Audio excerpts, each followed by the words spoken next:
Ragging start. అందరికీ నమస్కారం. ఇక్కడికి వచ్చిన మీడియా మిత్రులకి ఈరోజు మందే ప్రత్యేక సమావేశం కాబట్టి ఇక్కడ మేము ఎంత చేసినా ఏం చేసినా ఈ సినిమాని మీరే ప్రజల దగ్గరికి తీసుకెళ్ళాలి కాబట్టి మనం ఒక మీట్ ఏర్పాటు చేసుకున్నాం. దానికి మా ఆహ్వానాన్ని మన్నించి మీరు అందరూ వచ్చినందుకు చాలా సంతోషంగా ఉంది. అందరూ చిన్న గ్లిమ్స్ హీరో లుక్ నేను ఎప్పుడు చూశారు అందరూ. ఫస్ట్ దాంతో మొదలు పెడతాను. సుకేష్తో చెప్పేవాడిని. ఇప్పుడు చాలా అంటే మా director Sukesh just hero entry కదా, ఒక 30 సెకండ్స్ లేదంటే ఒక 45 సెకండ్స్తో మనం జస్ట్ ఒక లుక్ ఇచ్చేస్తే బాగుంటుంది. ఎక్కడ వేరే క్యారెక్టర్లు మనం ఇంట్రొడ్యూస్ చేయము. ఈ క్యారెక్టర్లే ఒకే క్యారెక్టర్ పైన మళ్ళీ ఆడియన్స్కి బోరు ఇదంతా ఉంటుందని చాలా మా ఇంటర్నల్ డిస్కషన్లో అనుకుంటూ ఉన్నాం. తను ఒక కట్ చేసి తీసుకొచ్చి చూపించారు. నాకు ఎలా ఓకే నేను చెప్పినంత లెంత్లోనే చేసావు అని అనుకున్నాం. కానీ తర్వాత చూస్తే అది 2 నిమిషాలు ఉంది. ఏంటి ఆల్మోస్ట్ థియేట్రికల్ టైర్ అంతా ఒక హీరో లుక్కే తెలియకోకుండా ఇంతది కూడా చిన్న గ్లిమ్స్ లాగా అనిపిస్తేనే మాకు ఒక కాన్ఫిడెన్స్ వచ్చేసింది. మనము ఫస్ట్ స్టెప్లోనే సక్సెస్ అయిపోయామని చెప్పేసి. ఈ సినిమా ఆల్రెడీ సుకేష్ ఎలా అప్రోచ్ అయ్యారు ఏంటి అని ఆల్రెడీ చెప్పేశారు. తను నాకు లాస్ట్ 12-13 ఇయర్స్ నుంచి తెలుసు. కర్ణాటకలో నేను యాక్చువల్గా బోర్న్ అండ్ బ్రాటప్. నేను బళ్ళారిలో పుట్టి పెరిగాను. నేను బెంగళూరులోనే ఉంటాను. మేము ఎప్పటి నుంచో సినిమా చేద్దాం అనుకుంటా చాలా కథలు. తన అసోసియేట్ డైరెక్టర్గా ఉన్నప్పుడే తన టెక్నికల్ వాల్యూస్, తన నాలెడ్జ్, తను ఒక మేకింగ్లో వే ఆఫ్ అప్రోచ్ అంతా నాకు ఒక కాన్ఫిడెన్స్ ఉండేది తన పైన. ఒక సినిమా చేద్దాము, మనము ఏదో వచ్చిపోయినట్టు కాకుండా బాగా ప్యాషన్తో గట్టిగా నిలబడాలి, అందరికి నచ్చే సినిమాలు చేయాలన్నప్పుడు ఇలాంటి కొంత టీం తోటి ట్రావెల్ చేస్తూ ఉన్నాను. అలా కొన్ని కథలు డిస్కస్ చేసి అలగలి కథతో వచ్చారు. అప్పటికి సుకేష్ ఒక సినిమా తీసున్నారు, ఒక లవ్ స్టోరీ. దానికి మంచి అప్రిషియేషన్ వచ్చింది కర్ణాటకలో. ఇంకా ఈ కథని తనకి కమర్షియల్గా వర్కౌట్ కాలేదు. దాన్ని చాలా కాంపాక్ట్లో ఇప్పుడు మళ్ళీ నేను తీసుకొని వెళ్ళి పెద్ద బడ్జెట్లు చెప్తే ఎవరు తీస్తారు ఏంటి అని ఆలోచిస్తూ కాంపాక్ట్లు చేసుకుని వచ్చారు. నాకు అర్థమైపోయింది ఇది చాలా పెద్ద కథ. ఇంకోటి ఏంటంటే హలగలి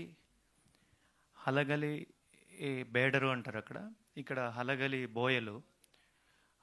అది ఒక చరిత్రలో లిఖించబడిన అధ్యాయం. ఇంకోటి చరిత్రలో ఎన్నో రకాల చరిత్రలు మనం చదువుతూ చూస్తూ వింటూ వస్తూ ఉన్నాం. కానీ ఈ హలగలి బేడర్ అనేది అంటే సమాజానికి దాదాపు వాళ్ళు అడవిలో ఉండి వాళ్ళు వేటగాళ్ళు. అలాంటి ఒక వెపన్ కోసం, అంటే ఒక ఆత్మాభిమానం కోసం, వాళ్ళ ఆత్మాభిమానం వాళ్ళ వెపన్. వాళ్ళ బోయలు అంటే వాళ్ళ వేటగాళ్ళు, వాళ్ళ వృత్తి, వాళ్ళ ఫుడ్ మొత్తం వేటే.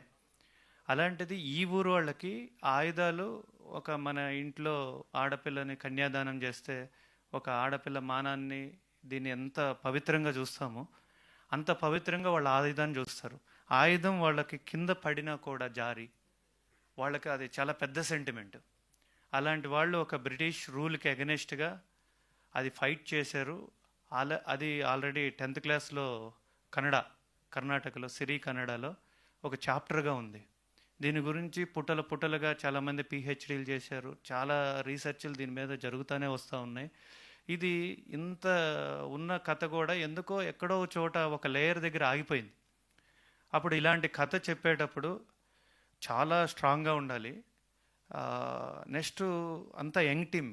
మీకు ఇక్కడ చూస్తుంటేనే అర్థమైపోతుంది. అందరిలో యంగెస్ట్ బాయ్ బాలకృష్ణ గారు. ఈ కథను చెప్పేటప్పుడు మన వయసు, మన అనుభవం మొత్తం మాకు ఆ భయాన్ని బాధ్యతగా తీసుకున్నాం. చాలా రీసెర్చ్ చేసేసి అక్కడికి వెళ్ళి ఎవరెవరు దీనిపైన PhDలు చేశారు, ఒక 2 PhDలు చేశారు. మళ్ళీ కొంతమంది రాశారు. మళ్ళీ వాళ్ళ వంశస్థులు కొంతమంది ఉన్నారు. అందరి దగ్గర పోయి కలిసి దీన్ని మొత్తం డీటెయిల్స్ తీసుకునేటప్పుడు మాకే గూస్ బంప్స్ వస్తున్నాయి. ఇంత లెవెల్లో పోరాడారా అసలు ఈ పోరాటం అంతా ఏమైపోయింది, ఎక్కడో చోట ఆగిపోయింది అని చెప్పేసి ఇంకా కథని పెద్దగా చేసుకుంటూ వెళ్ళిపోయాం.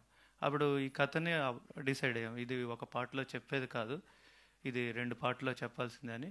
ఈ కథని తర్వాత 2 పార్ట్లుగా ఫిక్స్ చేసాం. దీంట్లో అలా అలా ఈ కథని ట్రావెల్ అంతా జరుగుతూ వచ్చినప్పుడు వీళ్ళు ఏంటంటే, ఈ హలగలి బోయలు మేము ఒక క్యాస్ట్ కథని చెప్పట్లేదు.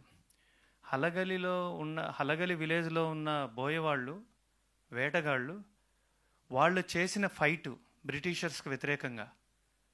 అప్పుడు ఎంత లా అండ్ ఆర్డర్ ఉంటుంది బ్రిటిష్ వాళ్ళది, దాంట్లో వాళ్ళ కింద చెప్పు కింద రాయిలాగా చీమలాగా ఉన్న మనము అలాంటి ఒక చిన్న ట్రైబల్ ఒక విలేజ్ నుంచి వచ్చేసేసి వాళ్ళతో ఫైట్ చేశారు. అంటే వాళ్ళు చాలా ఎంత ఫోర్స్ చేసి ఉంటారు. అది చాలా వీళ్ళు తర్వాత అంటే సెకండ్ పార్ట్లో ఉంది, కొన్ని రివీల్ చేయకూడదు నేను. ఒక్కళ్ళు మిగిలిన చివరికి బ్రిటిష్ వాళ్ళు ఎంత భయపడ్డారంటే, వీళ్ళల్లో ఒక్కళ్ళు మిగిలినా కూడా మనం వీళ్ళని ఒక సామ్రాజ్యంగా విస్తరించినా కూడా మనం వీళ్ళని ఫేస్ చేయలేమేమో అంత భయపెట్టారు వాళ్ళని. అలాంటి కథకి దాంట్లో మెయిన్గా పోరాడిన వాళ్ళు మేము హిస్టరీలో చూస్తే ఫస్ట్ జడగా అని మీరు సౌండ్ విన్నారు ఇక్కడ. నెక్స్ట్ బాల, నెక్స్ట్ పూజారి, హనుమ, రామ, ఇట్లా ఒక 5 క్యారెక్టర్లు, హులియప్ప నాయక, ఇంకా హీరోయిన్ క్యారెక్టర్ ఇవన్నీ క్యారెక్టర్లు కూడా బాగా వచ్చినప్పుడు ఇంత ఫోర్స్గా ఉండే హీరో ఆ క్యారెక్టర్, సరే డబ్బులు చూసుకోవాలి, ఖర్చు పెట్టాలి, ఒక మంచి కథని ప్రేక్షకులు అందించాలి, ప్రేక్షకులకు మంచి కథని ఇస్తే అది పెద్ద మ్యాటర్ కాదు. కానీ ఆ జడగాలో ఒకరిని చూడాలి కదా, అది ఎలా ఎలా ఎలా ఎలా అనుకుంటే మాకు ఫైనల్గా మా జడగా దొరికారు. చాలా థ్యాంక్స్ సార్. మిమ్మల్ని ఆ లుక్ చూస్తుంటేనే భయం పుడుతుంది. ఆ బ్రిటిష్ వాళ్ళు కాదు, అక్కడ థియేటర్లో ఉన్న వాళ్ళు అంతా అది కోపంగా చూస్తున్నారో అర్థం కావట్లేదు, గర్వంగా చూస్తున్నారో అర్థం కావట్లేదు, మింగేసేటట్లుగా అది ఆ జడగా ఆ ఫోర్సు ఆ క్యారెక్టర్ వచ్చిన తర్వాత మాకు నమ్మకం ఇంకా 10ంతలు అయిపోయింది. నెక్స్ట్ సప్తమి మ్యామ్ ఆసం, అంటే ఇంకా హీరోయిన్ని అసలు హీరోయిన్నే కాదు అన్నట్టుగా, Kantara block buster pan India hit, అలాంటి ఒక ఫేమ్ ఉన్న ఒక హీరోయిన్ వచ్చేసేసి మీకు ఇంకా నెక్స్ట్ ఇక్కడెక్కడ కనపడలేదు, నెక్స్ట్ వాళ్ళదే స్పెషల్గా ఇప్పుడు హీరో గ్లిమ్స్ అయిపోయింది, నెక్స్ట్ హీరోయిన్ గ్లిమ్స్ చేస్తాము. అబ్బా ఎంత రగడ్ క్యారెక్టరు, మాస్ క్యారెక్టరు, ఎక్కడ మమ్మల్ని ఇబ్బంది పెట్టకుండా ప్రతిరోజు ఎంజాయ్ చేస్తూ, నాకే బాధేసేది పోయేసి, కామన్గా ఉంటాయి కదా ఇబ్బంది పెడతారు, మాకు ఇట్లా కాదు అట్లా కాదు, దుమ్ము మట్టి కింద పడాలి, చాలా రిక్వైర్మెంట్స్ ఉంటాయి. ఏమీ లేకోకుండా పోయి నేను ఎంత ఆనందంగా ఉందంటే, మొత్తం పోయి సారీ నో నో నో నేను ఎంజాయ్ చేస్తున్నానని చెప్పేసి చాలా నవ్వుతూ మన ఇంట్లో అమ్మాయిలాగా చాలా బాగా మా టీంతో కలిసిపోయి చాలా మంచి క్యారెక్టర్ ఇచ్చారు. బాలకృష్ణ గారు విలన్గా చేస్తూ ఉన్నారు, సందీప్ భరద్వాజ్ అని ఇంకా ఆయన సన్ క్యారెక్టర్ ఒకటి, వాళ్ళిద్దరూ చాలా రగోడియస్ very bad fellows in the movie. చాలా బాగా మాకంటే చాలా మా తమ్ముళ్ళగా కలిసిపోతారు. ఇంకా లాస్ట్ టైము కన్నడ ప్రెస్ మీట్లో కొంతమందిని చెప్పలేదు, మళ్ళీ ఇంకా 60% సినిమా ఉంది, వాళ్ళు పని చేయకపోతే కష్టం, అందుకే కొంచెం చెప్తున్నా, మీరు విన్నాయని పోయినా వాళ్ళు అయితే వినాలి. ఎందుకంటే దీంట్లో సెట్లు ఎక్కువ ఉన్నాయి, ఇప్పటికే 5 సెట్లు వేసాము, ఇంకో 3-4 సెట్లు వేయాలి. మా ఎగ్జిక్యూటివ్ ప్రొడ్యూసర్ రామాంజనేయులు, మంగమూరి మంజునాథ్, వీళ్ళిద్దరూ చాలా కష్టపడ్డారు ఈ సినిమా కోసం. అన్నిటికంటే ఎక్కువ దీంట్లో హులియప్ప నాయక అని ఊరు హెడ్ చేస్తున్నారు శరత్ సార్, మీకు అందరికి చాలా పరిచయం, ఆయనది ఒక సపరేట్ గ్లిమ్స్ ఉంటుంది, అందుకని ఇంకా ఆయన ఎక్కడ మేము ఇంట్రడ్యూస్ చేయలేదు. ఆయన చాలా బాగుంటుంది గెటప్ రగడ్గా. ఆయనకి అందరికీ ఈ సినిమాకి పనిచేసిన వాళ్ళందరికీ, కర్ణాటకలో బిఎంటీసీ సంస్థ, రవాణా సంస్థ, కేఎస్ఆర్టీసీలో భాగం అది, వాళ్ళ ల్యాండ్ మాకు షూటింగ్ సెట్ వేసుకోవడానికి 6 ఎకరాలు ఇచ్చారు.